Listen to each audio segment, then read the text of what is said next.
welcome to another glorious morning. And my name is Larissa Sloan. I am the media assistant here in the communications department. And with me today is Scott Morris. Welcome back. It's great to have you. Yes, glad to be here.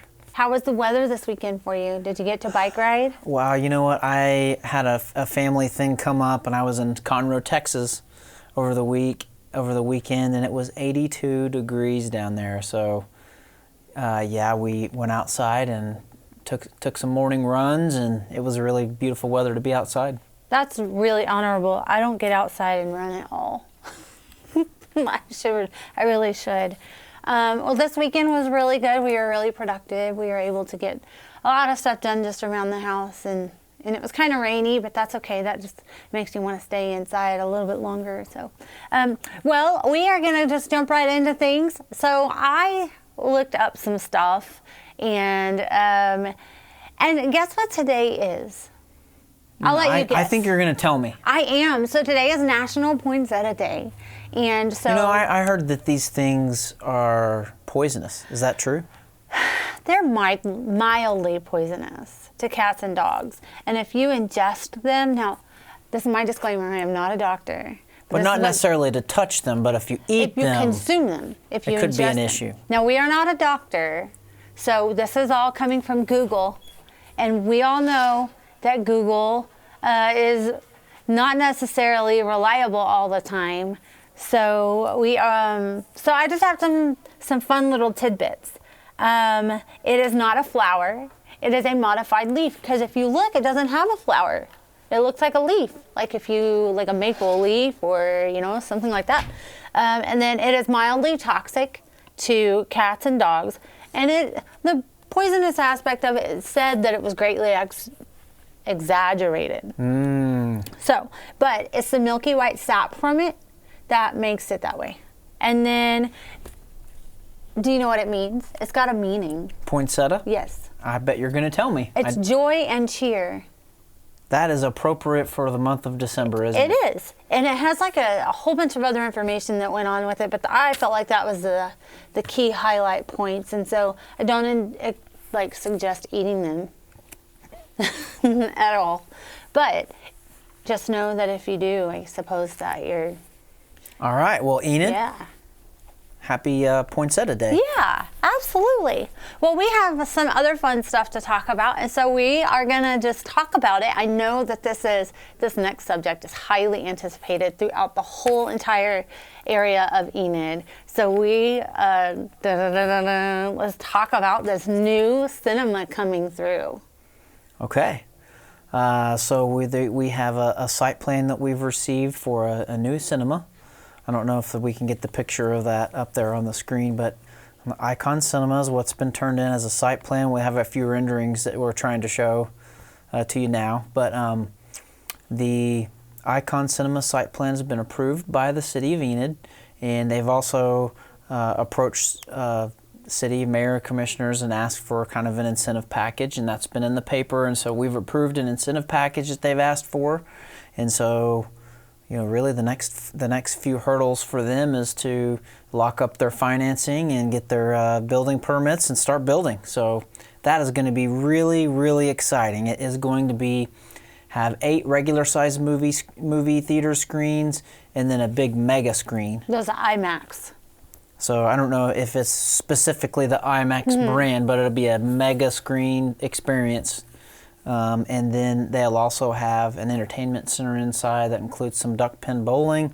Those are not regulation lanes, and so I know those of you that are concerned about, well, man, this is going to cut in and hurt the other bowling, facilities in Enid that might, have competitive bowling. It won't impact that at all. So it's just another thing. And duck pin bowling is much smaller and uses, I think, a smaller ball, so it's not the same exact experience as your regulation bowling. And I think it's very exciting. Everyone that I've talked to is really excited about it, and it's about time we have a good movie theater in Enid, Oklahoma. So hopefully this project is on track. The City of Enid has done everything that we can do to make sure the project is on track, and we are excited about it. So from what I understand, and this is what I learned about duck pin bowling, is the intention of that being in the movie theater is to be able to, like, if you have a time lapse from when your movie starts to, you know, you have some time to kill. That's what it's really intended for, is to be able to give you something to do. You don't have to leave the location. And that is just one reason for it. Oh yeah, it'll be great. And this location, for those of you that were wondering, where is this new theater going to be? It's on South Garland Road, south of Walmart, right just to the north of the brand new soccer complex that's being finished up. Hopefully that project will wrap up in the next several months, and that will be open for business. That's awesome. Well, we have some other stuff to talk about, like the Martin Luther King celebration that happens every year. And so I am going to share some information with you. So there. Will you let me do the honors? Yes, absolutely. I've been a part of this celebration committee, and I've been working to make sure all of these things happen, and I'm excited about it. There's several different ways that you can be involved in the community.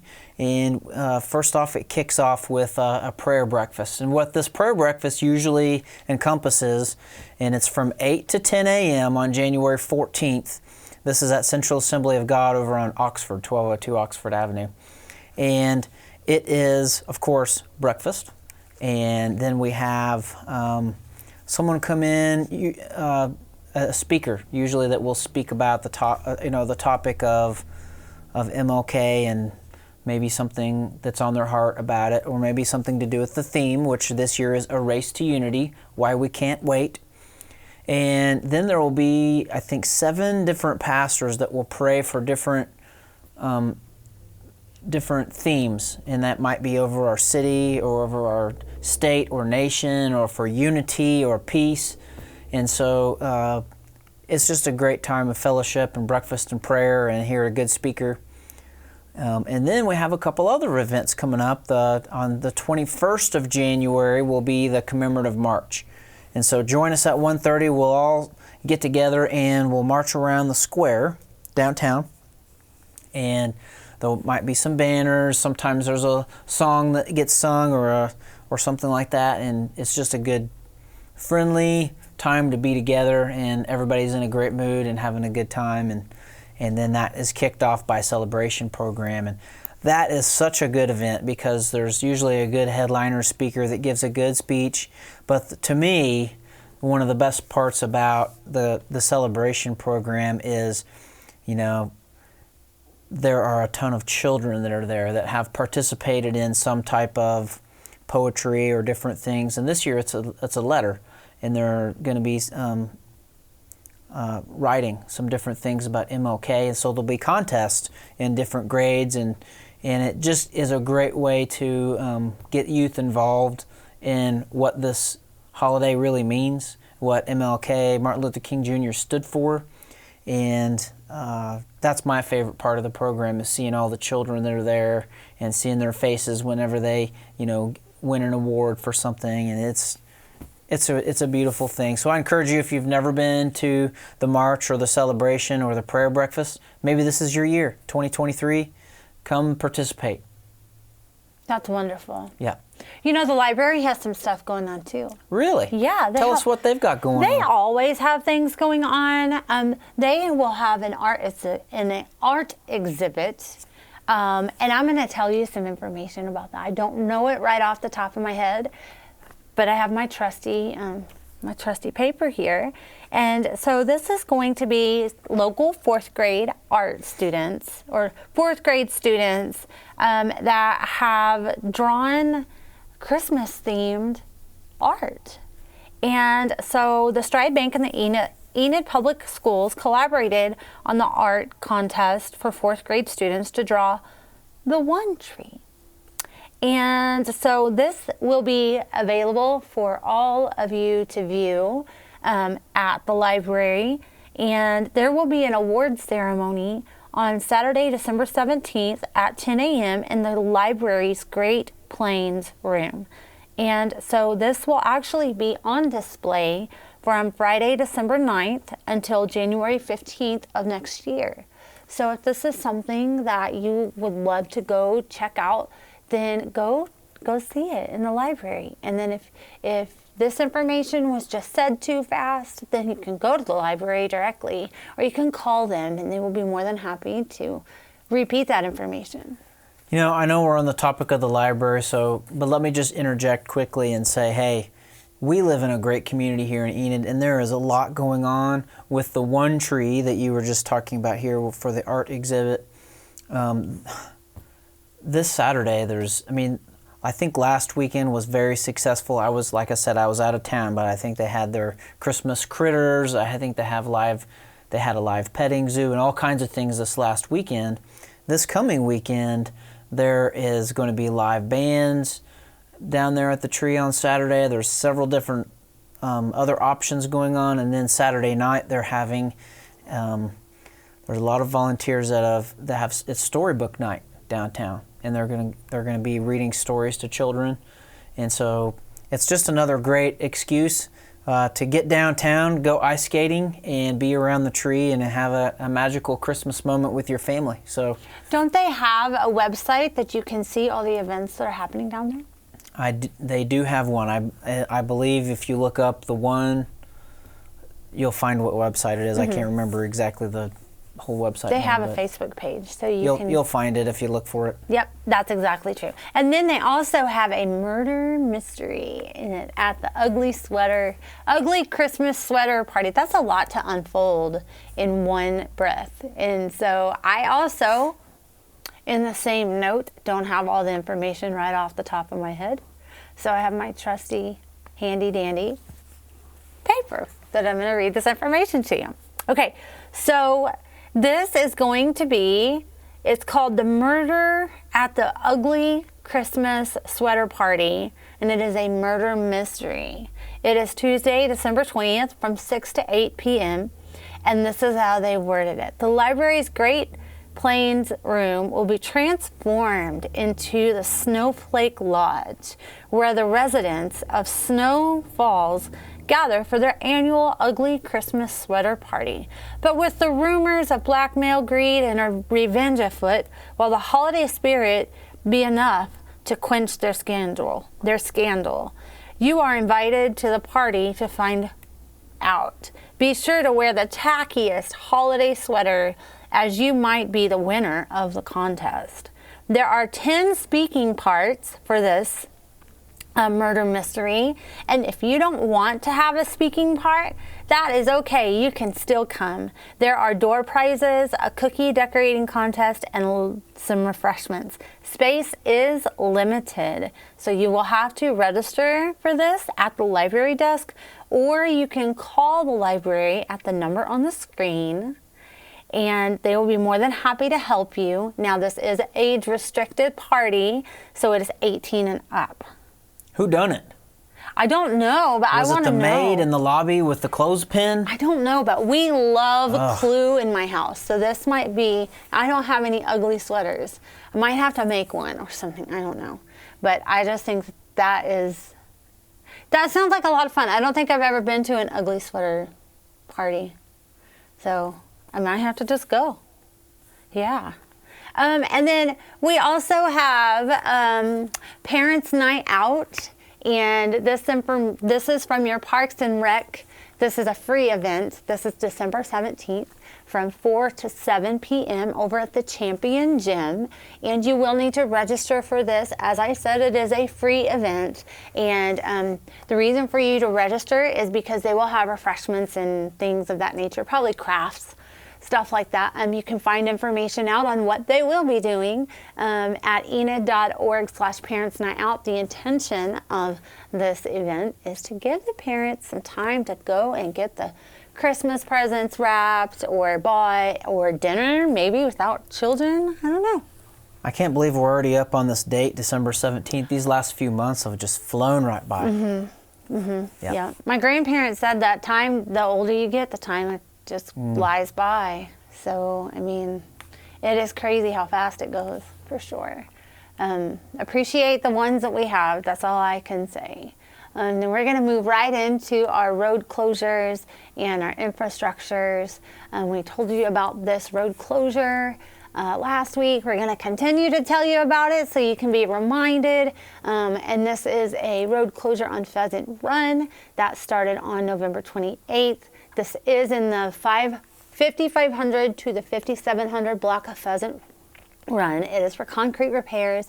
This will be lasting approximately 3 weeks. And then we also have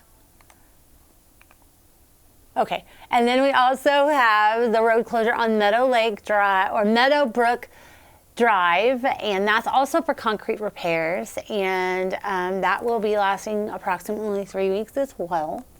And then we also have the North Eisenhower Street, and that is North Eisenhower Street between West Chestnut Avenue and Oakdale Drive.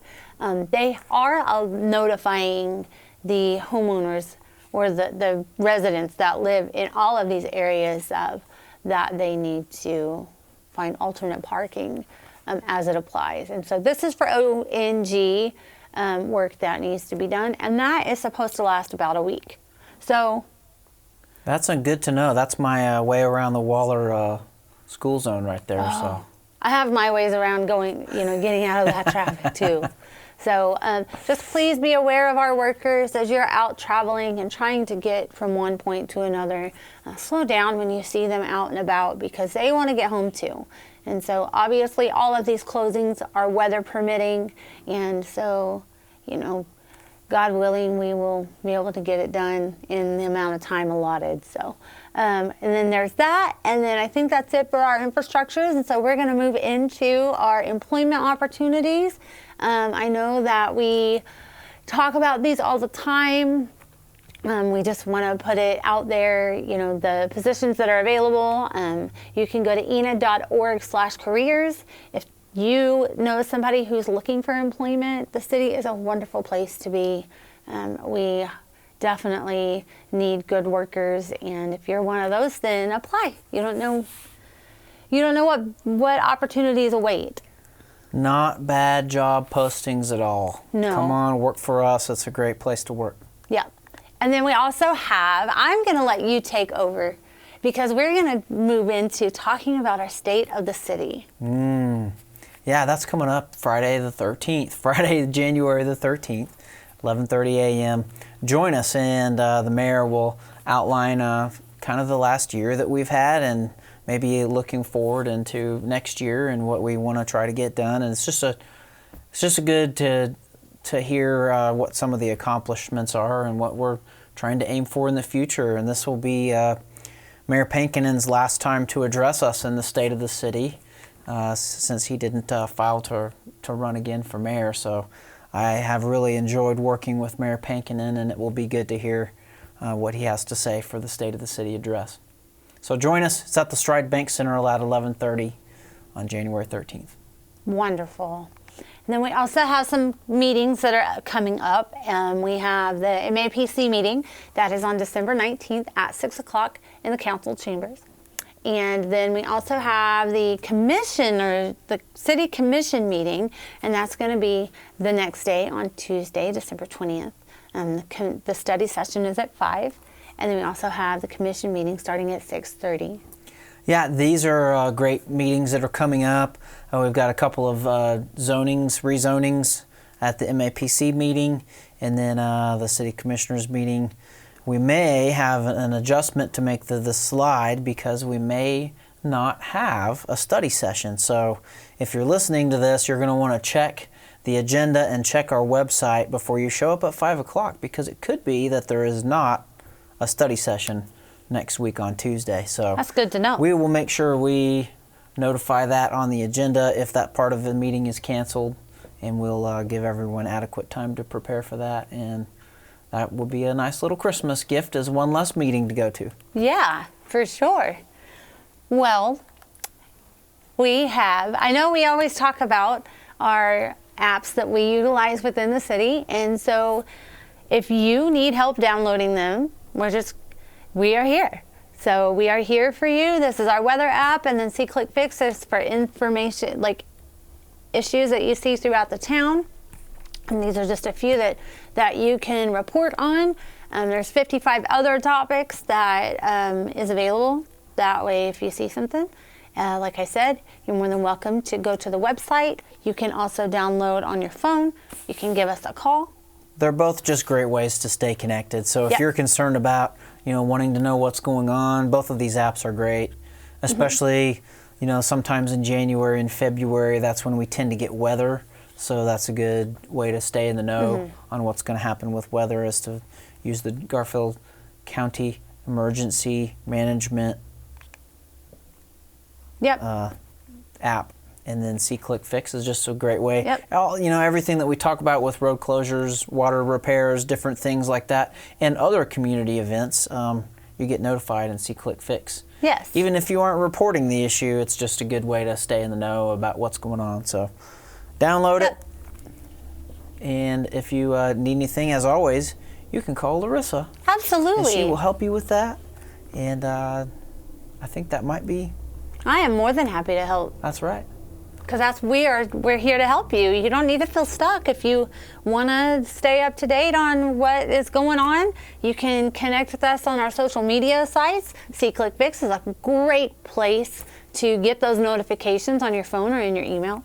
Or you can stay up to date with our YouTube, our Fire TV, our Roku. I mean, we are really all over the place. We've always got new videos we're posting on Facebook. And I don't know if anyone tweets anymore, but I think we still even do that. We do that. We do Twitter. I do that. Anytime that we get a press release to send out about a road or events for the library or anything like that, we are always putting that information out there. And so we are never far away. Just give us a call if you need help. Well, have a great afternoon, Enid. It's been good visiting with you this week, and we'll see you next time. Bye.